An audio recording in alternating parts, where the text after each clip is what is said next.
আউযু বিল্লাহি মিনাশ শাইতানির রাজিম বিসমিল্লাহির রহমানির রহিম। মনোযোগ সহকারে শুনি। মূল্যবান কথা, আল্লাহর কালাম। কোরআনে মাজিদে আল্লাহ কি বলছেন? সূরা ফুরকান আল্লাহ সুবহানাহু ওয়া তাআলার বাণী। আল্লাহ বলছেন, আল্লাহ সুবহানাহু ওয়া তাআলা বলেন, যদি আমি চাহিতাম তবে এই যুগেও আপনি ব্যতীত প্রত্যেক বস্তিতে একজন করিয়া পয়গম্বর প্রেরণ করিতাম। আল্লাহ সুবহানাহু ওয়া তাআলা মুহাম্মদুর রাসূলুল্লাহ সাল্লাল্লাহু আলাইহি ওয়াসাল্লামকে বলছেন, সূরা ফুরকানের মধ্যে আল্লাহ তাআলা আপন রসুল সাল্লাল্লাহু আলাইহি ওয়াসাল্লামকে বলছেন, আমাদের নবীকে বলছেন, কি বলছেন? যদি আমি চাহিতাম, আল্লাহ বলছেন, যদি আমি চাহিতাম তবে এই যুগে আমাদের নবীজি আসার পরেও, আমাদের নবীজির পরেও আপনি ব্যতীত প্রত্যেক বস্তিতে একজন করিয়া পয়গম্বর প্রেরণ করিতাম। যেটা আমাদের নবী মুহাম্মদ রাসূলুল্লাহ সাল্লাল্লাহু আলাইহি ওয়াসাল্লামের পূর্বে, আগে এইরকমভাবে আল্লাহ সমস্ত নবীগণ পাঠাতেন। প্রত্যেক বস্তিতে, এক একটা এলাকার জন্য, এক একটা খানদানের জন্য আল্লাহ তাআলা যুগে যুগে নবী রসুলগণ পাঠিয়েছেন। 1.25 লাখ বা আরও অধিক নবী রসুলগণ দুনিয়ায় এসেছে, আল্লাহ পাঠিয়েছেন আমাদের নবীজির পূর্বে। তো আল্লাহ বলছেন, যদি আমি চাহিতাম তাহলে আপনার পরেও, আপনি ব্যতীত আরও প্রত্যেক বস্তির জন্য একজন করে নবী, পয়গম্বর কাকে বলা হয়? নবীদেরকে পয়গম্বর। আম্বিয়া, নবী রসুলগণকে কি বলা হয়? আম্বিয়া। তো পয়গম্বর। তো আল্লাহ বলছেন, যদি আমি চাহিতাম আপনি ব্যতীত প্রত্যেক বস্তিতে একজন করিয়া পয়গম্বর প্রেরণ করিতাম এবং আপনার একার উপরে সমস্ত দায়িত্ব অর্পণ করিতাম না। আপনার উপরে যে দায়িত্ব দেওয়া হয়েছে, গোটা বিশ্বের, গোটা ওয়ার্ল্ডের, গোটা সমগ্র সৃষ্টি জগতের দায়িত্ব দেওয়া হয়েছে আমাদের নবী সাল্লাল্লাহু আলাইহি ওয়াসাল্লামকে, যার জন্য বলা হয় ইমামুল আম্বিয়া, রাহমাতাল্লিল আলামিন। আল্লাহ লকাব দিয়েছে, সম্মান দিয়েছে আমাদের নবীকে। তো আল্লাহ বলছেন, আপনার একার উপরে দায়িত্ব দিতাম না যদি আমি চাহিতাম। আল্লাহ বলছে, প্রত্যেক বস্তির জন্য একজন করে নবী পাঠিয়ে দিতাম। তারপরে কি বলছেন আল্লাহ? আপনার একার উপর দায়িত্ব অর্পণ করিতাম না, কিন্তু যেহেতু আপনার সওয়াব বৃদ্ধি করা উদ্দেশ্য, সেহেতু আমি এইরূপ করি নাই। আল্লাহ বলছেন, যেহেতু আপনার সম্মান, আপনার মর্যাদা বৃদ্ধি করার উদ্দেশ্য আল্লাহ তাআলা বলছেন যে আমার উদ্দেশ্য কি? আপনার সম্মান এবং আপনার বদলা, আপনার মর্যাদা উচ্চ করার আমার উদ্দেশ্য, সেহেতু আমি এটা করি নাই। কেন? আল্লাহ সুবহানাহু ওয়া তাআলা আমাদের নবীর পূর্বে লাখো লাখো নবী আল্লাহ পাঠিয়েছেন এক একটা এলাকার জন্য, এক একটা বস্তির জন্য। আর তাদেরকে লম্বা লম্বা জীবনও দিয়েছিল, হায়াত অনেক দিয়েছিল। কারো 400 বছর, 600 বছর, 800 বছর, 900 বছর। নূহ নবীর হায়াত ছিল 900, 950 বছর। তো এই সমস্ত নবীরা এসেছেন, দ্বীনের দাওয়াতের কাজ করেছেন, আল্লাহর হুকুম পালন করেছেন। তাদের কথাতে কিছু সংখ্যক লোক কথা মেনেছে, বেশি সংখ্যক লোক কথা মানেনি। তো তাদেরকে এক একটা এলাকার জন্য নবী বানিয়েছিল। আর আমাদের নবী মুহাম্মদ রাসূলুল্লাহ সাল্লাল্লাহু আলাইহি ওয়াসাল্লামকে আলামী নবী বানানো হয়েছে। আলামী নবী, সমগ্র সৃষ্টি জগতের নবী, সমস্ত সৃষ্টির শ্রেষ্ঠ সম্মান দিয়েছে আল্লাহ। আর সময় অতি সামান্য, সময় দিয়েছে কত? অতি সামান্য। কত সময় দিয়েছে? কত? অতি সামান্য। তো সময়টা কত দিয়েছে? বলো। শুধুমাত্র 23 বছর। কত বছর?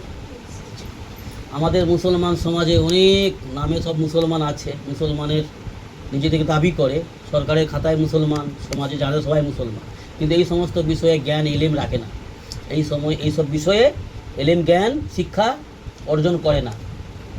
গোটা দুনিয়ার জ্ঞান রাখে, দুনিয়ার ব্যাপারে খুব সুন্দর সচেতন আছে, জি, কিন্তু যেই বিষয়ে সচেতন থাকা দরকার, যেই বিষয়ে এলেম জ্ঞান হাসিল করা দরকার, অর্জন করা দরকার, সেই বিষয়ে অজ্ঞ। আমাদের নবী দো জাহানের বাদশাহ, সমস্ত যারা মুসলমান সমাজ আমরা মানি, যাকে নবী বলে, রসুল বলে, জি, যিনি সমস্ত মুসলমানের সাফাত করবে, সাফাত মানে সুপারিশ করবে, জেনার সুপারিশ ছাড়া, জেনার সাহায্য ছাড়া কোনো মুসলমান জান্নাতের দরজায় ঢুকতে পারবে না। তো সেই নবীর ব্যাপারে জানকারি দরকার আছে না নেই? সেই নবীর ব্যাপারে জানকারি, সেই নবীর জীবন যাপনের ব্যবস্থা ঘটনা জানা দরকার আছে না নেই? কিন্তু জানে কজন? এই তো আমার ঘরে তো ধরো 6 জন মেম্বার, আমার 2 ছেলে, 2 বৌমা, আমার স্বামী স্ত্রী, 6 জন। তা 6 জনের মধ্যে আমাকে বাদ দিয়ে যে 5 জন তোমরা বলো আমাকে, তাহলে আর আশেপাশের অন্যান্য যাদের ঘরে দিন ইসলামের চর্চা নেই, দিন ইসলামের আমল নেই, তাদের ঘরের অবস্থা তাহলে আরও শোচনীয়, তাই না? আরও বিপজ্জনক। তো আমাদের নবীকে কতটা সময় দিয়েছে আল্লাহ? শুধুমাত্র 23 বছর। 40 বছরে নবুবত পেয়েছে। নবুবত পাওয়ার পর থেকে কাজ শুরু। কি কাজ? আল্লাহ বলছে, আয় আমার হাবিব, আয় আমার বন্ধু, আয় আমার রসুল, তোমার কাজ মানুষকে আল্লাহর সঙ্গে সম্পর্ক জুড়িয়ে দেওয়া, মানুষকে আল্লাহর সঙ্গে কালেকশন জুড়িয়ে দাও, আল্লাহর পরিচয় করিয়ে দাও, আল্লাহর পথে আহ্বান করো, দিন ইসলামের পথে আহ্বান করো, অন্যায় কাজ থেকে, অসৎ কাজ থেকে, গুমরাহির কাজ থেকে, শয়তানি কাজ থেকে, শয়তানের রাস্তা থেকে বাধা প্রদান করো, হিকমতের সঙ্গে, মিষ্টিভাবে, নম্রতার সহিত, যুক্তি দিয়ে, সুন্দরভাবে। তো আমার নবী দুনিয়া থেকে বিদায় নিলেন কত বছর বয়সে? আমার নবী যখন দুনিয়া ছেড়ে চলে গেলেন, আল্লাহর কাছে বিদায় নিয়ে ফিরে গেলেন, তখন বয়স কত ছিল?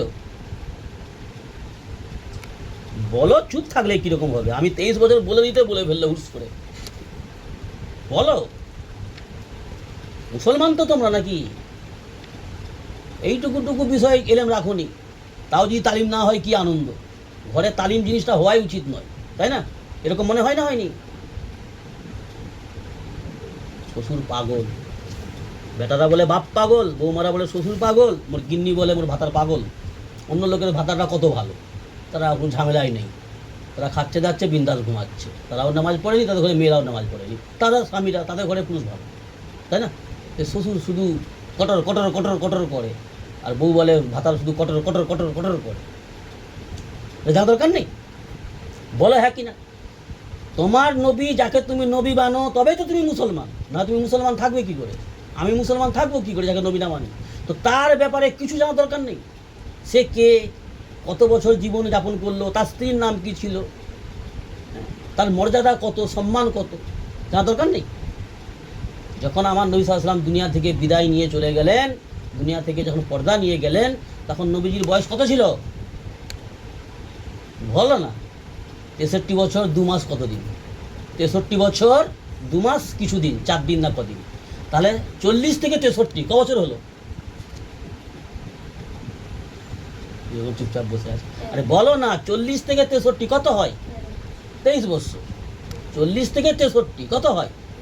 23 বছরের নবুয়তের জিন্দেগি, 23 বছরের মেহনত, 23 বছরে যে মেহনত করেছেন এবং মুজাহিদা করেছেন, যে কষ্ট স্বীকার করেছেন, আল্লাহ তার মর্যাদা, মকাম, সম্মান অনেক উঁচুতে। যার হাতে জান্নাতের চাবিকাঠি থাকবে, যার হাতে জান্নাতের চাবিকাঠি থাকবে, মুহাম্মদুর রাসূলুল্লাহ সাল্লাল্লাহু আলাইহি ওয়াসাল্লাম, জান্নাতের দরজা খুলবে, তারপরে সব ঢুকতে পারবে। তো তার ব্যাপারে জানা দরকার নেই? দরকার আছে না নেই? দাদু নানু সবের ব্যাপারে তো জানো, কি সুন্দর জানো। হ্যাঁ, সব জানো তোমরা। আমাদের মুসলমান সমাজের কথা বলছি, তোমাদেরকে বলিনি আমি, আমাদের মুসলমান সমাজের কথা বলছি। গোটা দুনিয়ার সব খবর রাখে, সব বিষয়ে জানে, কিন্তু যেটা জানা দরকার সেটা জানে না। আর যেগুলো না জানলেও ক্ষতি নেই, সেইগুলোকে নিয়ে বেশি চিন্তা করে, বেশি চর্চা করে। আমাদের মুসলমান সমাজ পরিস্থিতি খুব খারাপ, ভয়ানক অবস্থা। আল্লাহ আমাদের সহি বুঝ দান করুন। আল্লাহুম্মা আমিন।